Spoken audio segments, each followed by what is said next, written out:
ओम श्री गुरुभ्यो नमः। ओम श्री गुरुभ्यो नमः। ओम श्री कृष्णाय परमात्मने नमः। श्रीमद्भगवद्गीता अथ तृतीयोऽध्यायः कर्मयोगः। Now we are practicing chapter 3, 17th verse. यस्त्वात् स्मरतिरेव स्यात् यस्त्वात् स्मरतिरेव स्यात् यस्त्वात् स्मरतिरेव स्यात् रेव स्यात्. रेव स्यात्। Very good. Okay. यस्त्वात् स्मरतिरेव स्यात्. 3 times. यस्त्वात् स्मरतिरेव स्यात्। यस्त्वात् स्मरतिरेव यस्त्वात् स्मरतिरेव स्यात्। यस्त्वात् स्मरतिरेव स्यात्। यस्त्वात् स्मरतिरेव स्यात्. यस्त्वात् स्मरतिरेव स्यात्। No, very lightly you can say. Okay. Yastvat maratirev syat. यस्त्वात् स्मरतिरेव स्यात्। Atmatruptascha manavaha. आत्मतृप्तश्च Ma'am, can you repeat? Atmatruptascha. आत्मतृप्तश्च Atmatruptascha. आत्मतृप्तश्च Atmatruptascha manavaha.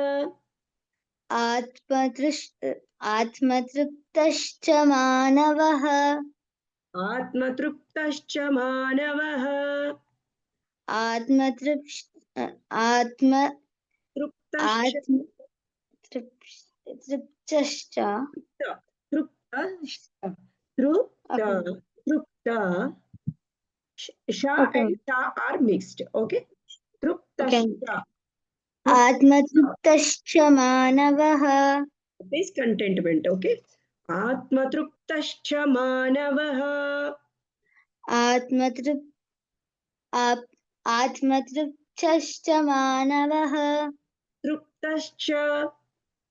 तृप्तश्च Atmatruptascha. आत्मतृप्तश्च Very good. Tell 3 times. Atmatruptascha. आत्मतृप्तश्च Very good. तृप्तश्च आत्मतृप्तश्च Very good. Atmatruptascha manavaha.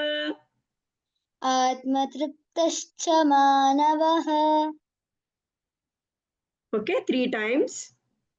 आत्मतृप्तश्च मानवः। आत्मतृप्तश्च मानवः। आत्मतृप्तश्च मानवः। Very good.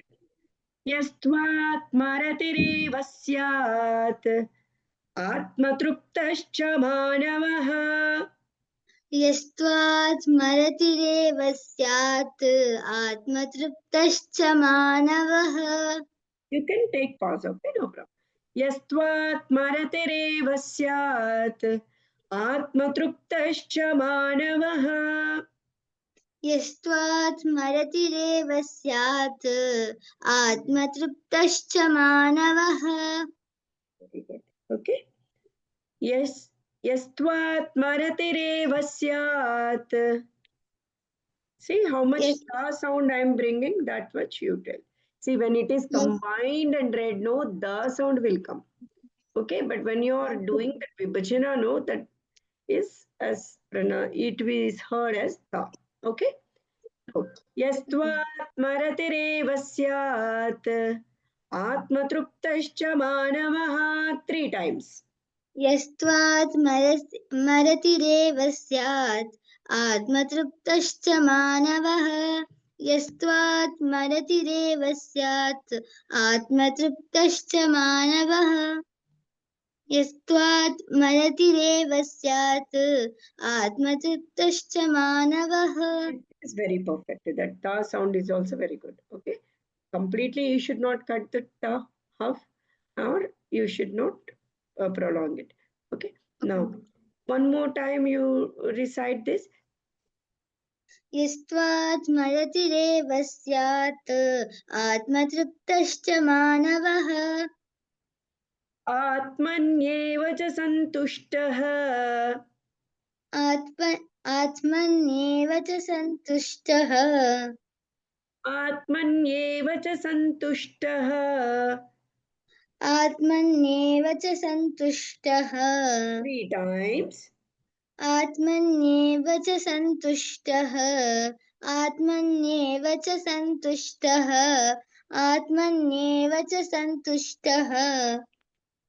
तस्य कार्यं न विद्यते तस्य कार्यं न विद्यते. तस्य कार्यं न विद्यते तस्य कार्यं न विद्यते. तस्य कार्यं न विद्यते 3 times. तस्य कार्यं न विद्यते. तस्य कार्यं न विद्यते.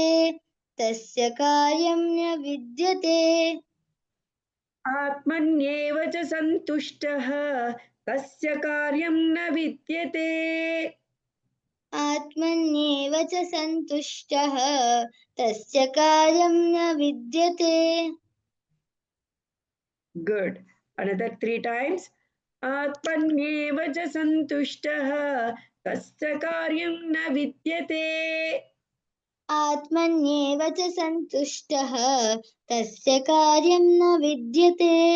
आत्मन्येव च सन्तुष्टः. तस्य कार्यं न विद्यते. आत्मन्येव च सन्तुष्टः. तस्य कार्यं न विद्यते. Very good. Okay.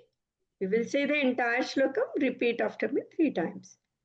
यस्त्वात्मरतिरेव स्यात् आत्मतृप्तश्च मानवः आत्मन्येव च सन्तुष्टः तस्य कार्यं न विद्यते यस्त्वात्मरतिरेव स्यात् आत्मतृप्तश्च मानवः आत्मन्येव च सन्तुष्टः तस्य कार्यं न विद्यते.